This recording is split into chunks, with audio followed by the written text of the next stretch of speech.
প্রিয় দর্শক, আমরা এখন আছি রাজধানী ঢাকাতে।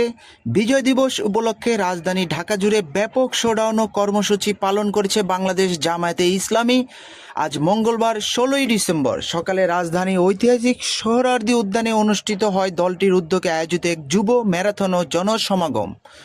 সকাল 8টায় সোহরাওয়ার্দী উদ্যান থেকে এই ম্যারাথনের আনুষ্ঠানিক উদ্বোধন করেন বাংলাদেশ জামায়াতে ইসলামীর আমির ডাক্তার শফিকুর রহমান। উদ্বোধনের আগেই দলটির বিভিন্ন স্তরের বিপুল সংখ্যক নেতাকর্মী ও সমর্থক সোহরাওয়ার্দী উদ্যানে জড়ো হন। এতে পুরো এলাকা উৎসব মুখর পরিবেশে পরিণত হয়। জামায়াত সূত্র জানায়, বিজয় দিবস উপলক্ষে আয়োজিত এই যুব ম্যারাথনে রাজধানী ঢাকার বিভিন্ন এলাকা থেকে বিপুল সংখ্যক তরুণ অংশ নেন। তরুণদের স্বতঃস্ফূর্ত অংশগ্রহণে কর্মসূচিটি এক পর্যায়ে একটি বৃহৎ জনসমাবেশে রূপ নেয়।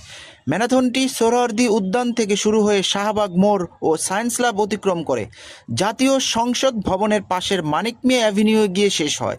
পুরো পথ জুড়ে অংশগ্রহণকারীদের হাতে ছিল জাতীয় পতাকা, বিভিন্ন স্লোগান সংবলিত ব্যানার ও ফেস্টুন।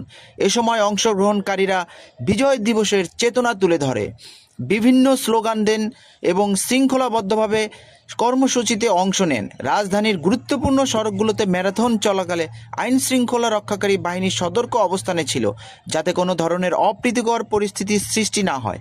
অনুষ্ঠানে জামায়াতের ইসলামী নির্বাহী পরিষদের সদস্যদের পাশাপাশি ঢাকা মহানগরী উত্তর ও দক্ষিণের শীর্ষ নেতারাও উপস্থিত ছিলেন। তারা বক্তব্যের যুব সমাজের ভূমিকার উপর গুরুত্ব আরোপ করেন এবং বিজয় দিবসকে ঘিরে নতুন প্রজন্মের রাজনৈতিক সচেতনতার প্রয়োজনীয়তার কথা তুলে ধরেন।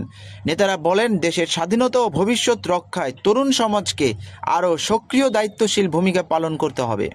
তাদের মতে বিজয় দিবস শুধু একটি ঐতিহাসিক দিন নয়, বরং এটি নতুন প্রজন্মের কাছে দেশপ্রেম, দায়িত্ববোধ এবং নৈতিক নেতৃত্বের বার্তা পৌঁছে দেওয়ার একটি গুরুত্বপূর্ণ উপলক্ষ।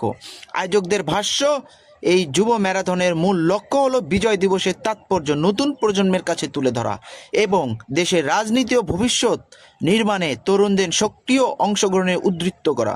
সার্বিকভাবে বিজয় দিবস উপলক্ষে রাজধানী জুড়ে জামায়াতের ইসলামীর এই কর্মসূচি ব্যাপক জনসম্পৃক্ততা সৃষ্টি করে এবং দিনব্যাপী রাজধানীর রাজনৈতিক অঙ্গনে আলোচনার কেন্দ্রবিন্দুতে পরিণত হয়।